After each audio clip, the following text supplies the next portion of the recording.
আরে গানে বন্ধুরে ডাকি, গানে প্রেমের ছবি আঁকি, পাবো বলে আশা রাখি, না পাইলে যাব মাহারা।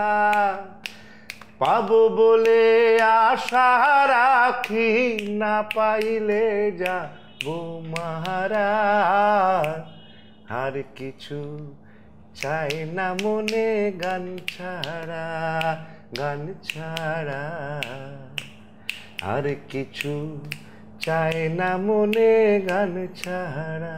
বাহ বাহ, কি চমৎকার, কি চমৎকার। এবং দর্শকরা ইতিমধ্যে বুঝতেই পেরেছেন যে আমার সাথে কে আছেন। জনপ্রিয় দুবাংলার, আসলে জনপ্রিয় বলতে হয়, দুবাংলার জনপ্রিয় ব্যান্ড দল দোহার, গানের দল, অনেকে বলে থাকেন কালিকার দোহার। এবং জি বাংলার জনপ্রিয় শো সারেগামাপার বদলতে যে সুখ্যাতি ছড়িয়ে পড়েছে বিশ্বজোড়া। এবং যারা নিজেদেরকে আসলে লোকজ শিল্পী নয়, লোকগানের শিল্পী বলেই মনে করেন, কালিকা প্রসাদ ভট্টাচার্য আছেন আমার সাথে, এবং আমি সামিয়া রহমান আছি দর্শক আপনাদের সাথে নিউজ 24-এ। কালিকা প্রসাদ ভট্টাচার্য কি বলবো, ব্যান্ড দল না গানের দল? আমরা গানের দল বলি। খুব 99 যখন শুরু করলাম খুব কনসাসলি নামটা বলতাম, কারণ তখন কলকাতার গানের বাজার ব্যান্ডে ছেয়ে আছে, এবং একের বেশি দুজন গান করলেই বলতো ব্যান্ড। আমার দুই বন্ধু ছিল, দুই ভাই, এরা একসঙ্গে গান করতো, ওদেরও ব্যান্ড বলতো। তো আমরা যেহেতু দেশি গান গাই, ব্যান্ড মিউজিক একটা ফর্মেট আসলে মিউজিকের, কিন্তু আমরা ওই দলের ইংরেজি ব্যান্ড ওটা করিনি, আমরা দলটাই বলতে চাই। ইংরেজিতে যখন বলি তখন ব্যান্ড বললে একটা ফরম্যাট, একটা ফরম্যাট আসে, যে ফরম্যাটটা আমাদের ফরম্যাট নয়।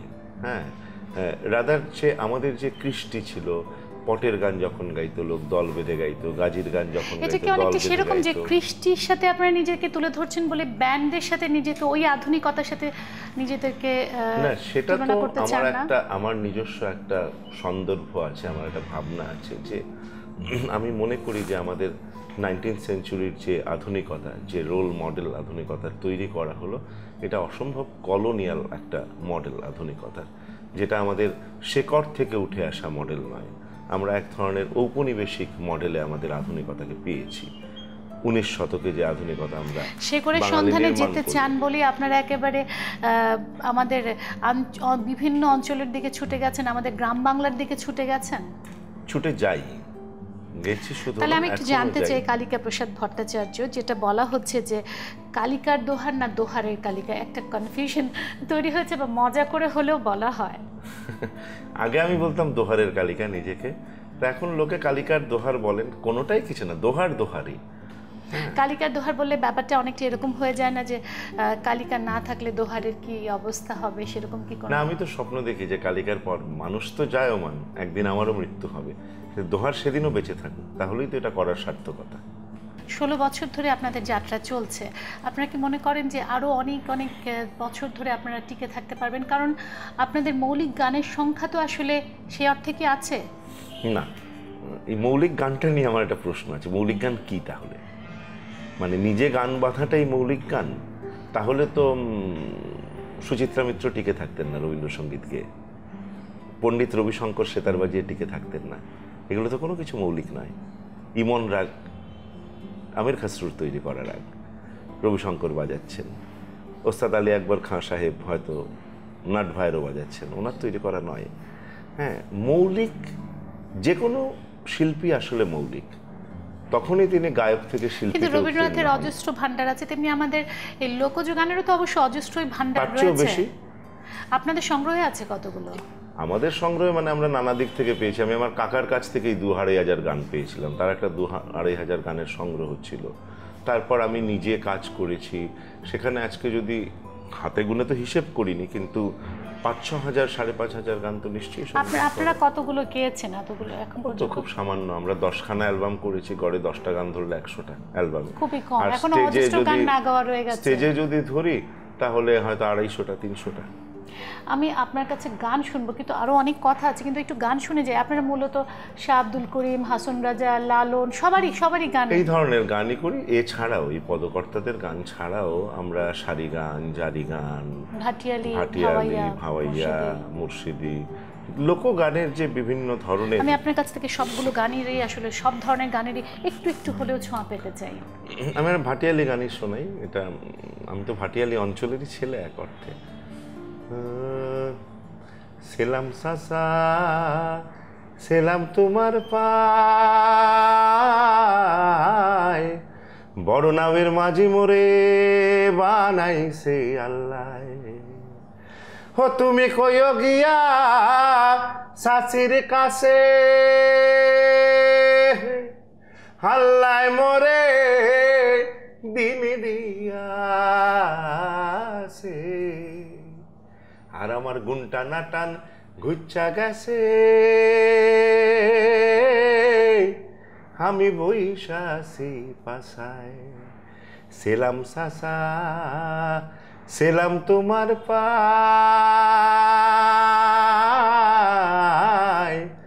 বড় নামের মাঝি মোরে বানাইছে আল্লাহ। বাহ বাহ, কি সুন্দর।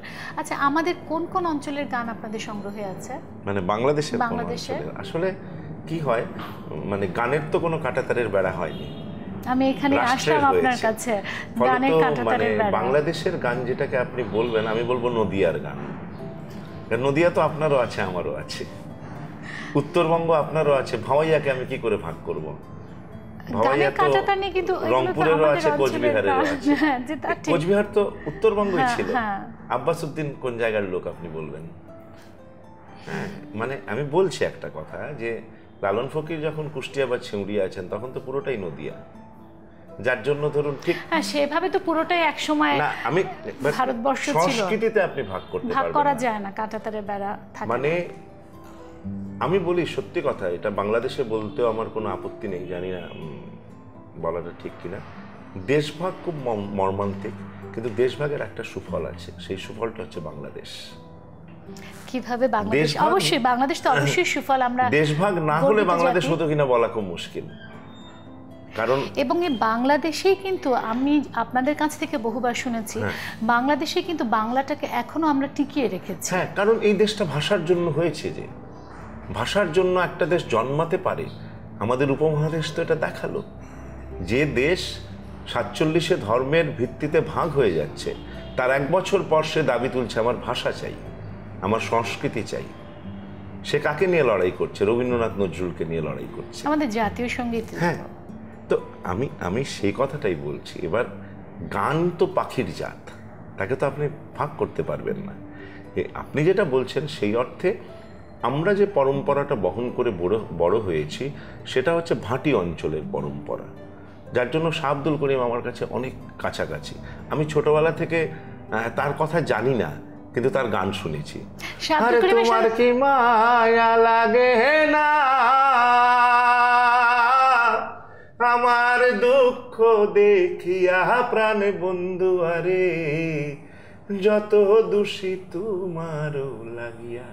এটা ছোটবেলায় শোনা গান, কোর্টের মাঠে ফকিররা ভিক্ষা করে করে গাইতো। আমার কাকার কাছে এই গান আমি প্রথম শিখেছি। কে তখন শাহ আব্দুল করিম জানি না। আমি তো ভেবেছি এই লোকটা জীবিত নয়, কারণ গানের শেষে যাদের ভণিতা হয় তাদের আমি জীবিত দেখিনি কোনোদিন। লালন বলে, হাসন বলে, রামপ্রসাদ বলে, এরা তো শেষ পরপারে। আজকেও একটা লোক ভণিতা দিয়ে গান লেখে। আব্দুল করিমের সাথে আপনার দেখাও হয়েছে? হ্যাঁ, 98 সালে খবর পেলাম এই লোকটা জীবিত আছে। আমি 2000 সালে প্রথম বাংলাদেশ আসি। বাংলাদেশ আসি 3টে কারণে। একটা কারণ শাহ আব্দুল করিমকে সচক্ষে দেখব। আমাকে একজন বলেছিল সিলেট চলে এসো, শাহ আব্দুল করিমের দেখা মিলে যাবে। 2 নম্বর কারণ, আমার এক বন্ধু বলেছিল একবার 21-এর ঢাকা দেখে এসো, 21-এর ঢাকা দেখব। আর 3 নম্বর কারণ, সাঁইজির আখড়া দেখব। মানে দেখবো মানে ওখানে মাথা ছোঁয়াবো। 3টি অভিজ্ঞতা শুনতে চাই, সাঁইজির আখড়া, 21-এর ঢাকা এবং শাহ আব্দুল করিম। 3টে অভিজ্ঞতা হচ্ছে, প্রথম শাহ আব্দুল করিম, প্রথম সিলেট এলাম।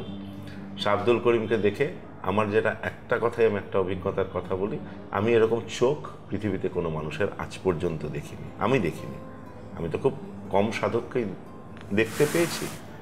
তার চোখ একটা অসম্ভব জিনিস। মানে একটা মানুষ আপনার দিকে চেয়ে আছে সামিয়া, অথচ অন্তর দেখে ফেলছে, অথচ ওর দৃষ্টিটা নির্লিপ্ত। উনি যখন গান করতেন হয়তো একটা খুব মজার কথা বলছেন, আমাদের যখন চোখ এরকম করে উঠে, এরকম করে কিচ্ছু হতো না, স্থির চোখ।